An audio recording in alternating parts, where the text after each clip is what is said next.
नमस्कार दोस्तों, बंगाल हारे तो कानून मंत्री रविशंकर प्रसाद को निकाल फेंका और अब मोदी जी कर्नाटक हारकर दिल्ली लौटे हैं तो कानून मंत्री किरण रिजिजू से कानून मंत्रालय छीन लिया गया है। चुनाव प्रधानमंत्री नरेंद्र मोदी हारते हैं और गद्दी से कानून मंत्री हटा दिए जाते हैं। देश के प्रधानमंत्री को कर्नाटक की जनता ने बुरी तरह से हराकर दिल्ली भेज दिया।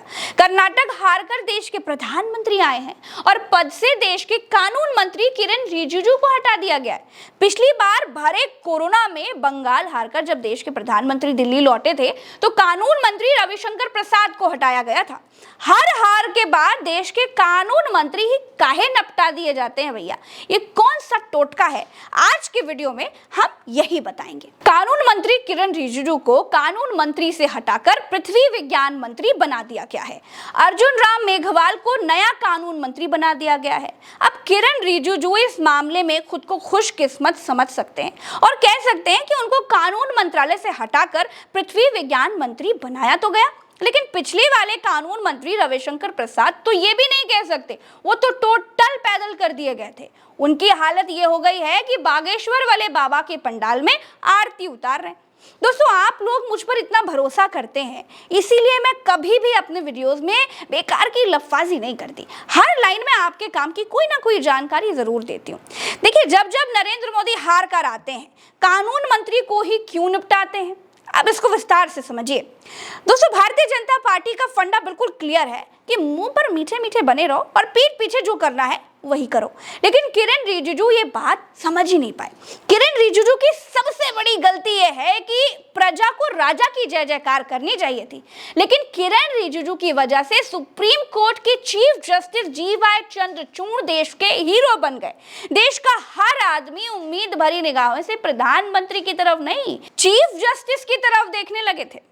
कानून मंत्री के होते हुए चीफ जस्टिस ऑफ इंडिया सरकार को सहवाग की तरह धो रहे थे। किरण रिजिजू जजों की नियुक्ति वाले कॉलेजियम सिस्टम को गैर संवैधानिक बताते थे। किरण रिजिजू की जजों की नियुक्ति वाले कॉलेजियम सिस्टम पर पहले ही उंगली वो उठा चुके थे। अखबारों में छप गई थी उनकी बातें, टीवी पर अपना खूब ज्ञान बगाड़ते थे। किरण रिजिजू को ये सब कहना नहीं था, जो जो ऊपर से आदेश थे उनको करते रहना चाहिए था, उनको करके दिखाना चाहिए था। उनकी पार्टी ऐसे काम बिल्कुल चुपचाप करने पे भरोसा रखती है। उदाहरण के तौर पर देखिए, सब मारा आरक्षण आरक्षण आरक्षण आरक्षण चिल्लाते थे, प्राइवेटेशन कर दिया, अग्निवीर योजना लेकर आ गए, ना रही आरक्षण वाली नौकरियां, ना रहा आरक्षण, अब लिए बैठे रहो संविधान की किताबें। लेकिन रिजिजू चिल्लाते बहुत ज्यादा थे, काम कम करते थे। इनके निपटने का पहला कारण तो ये है। अब दूसरे कारण पे आते हैं। दोस्तों, दूसरा कारण यह है कि अपनी सरकार के तानाशाही रवैये को पूरी तरह से किरण रिजिजू समझ ही नहीं पाए। बेचारे चक्कर चलाक दिमाग को पकड़ ही नहीं पाए। ऐसा नहीं था कि किरण रिजिजू सब अपनी मर्जी से सब करते होंगे, ना ना ना नो, उनसे करने के लिए कहा जाता होगा, लेकिन काम को शार्प तरीके से अंजाम नहीं दे पाते थे। अब देखिए, सुप्रीम कोर्ट जजों की नियुक्ति के लिए नाम भेजता था।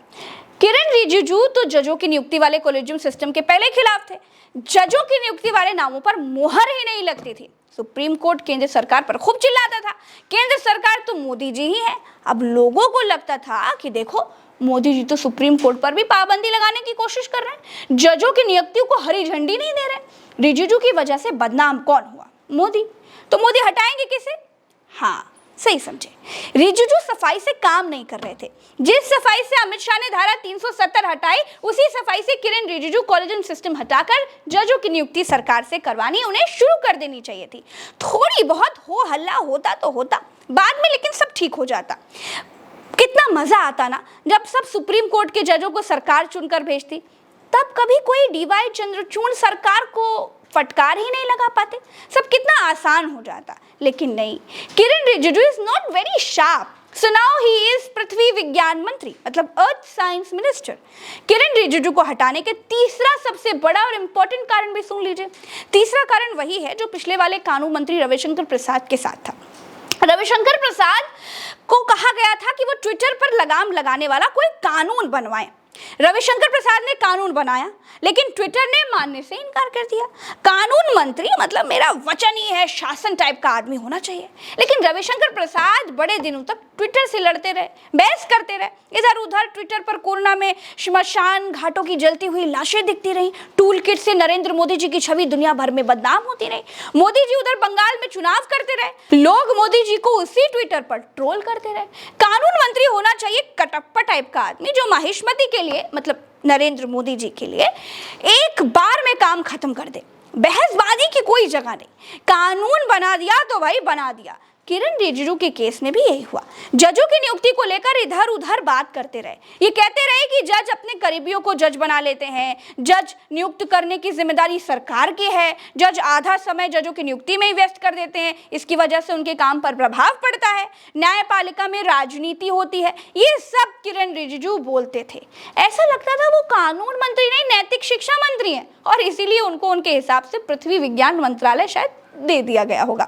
जो प्रधानमंत्री की छवि ना बचा पाए उसे मंत्री होने का अधिकार ही नहीं होना चाहिए। हर मंत्री को प्रधानमंत्री छवि रक्षक होना ही चाहिए। चौथा एक सबसे इंपॉर्टेंट कारण बताती हूँ। जानती हूँ कि वीडियो बहुत लंबा हो रहा है, लेकिन कोई बात नहीं, अब दिमाग में कारण आते जा रहे हैं तो हम आपको बताते जा रहे हैं।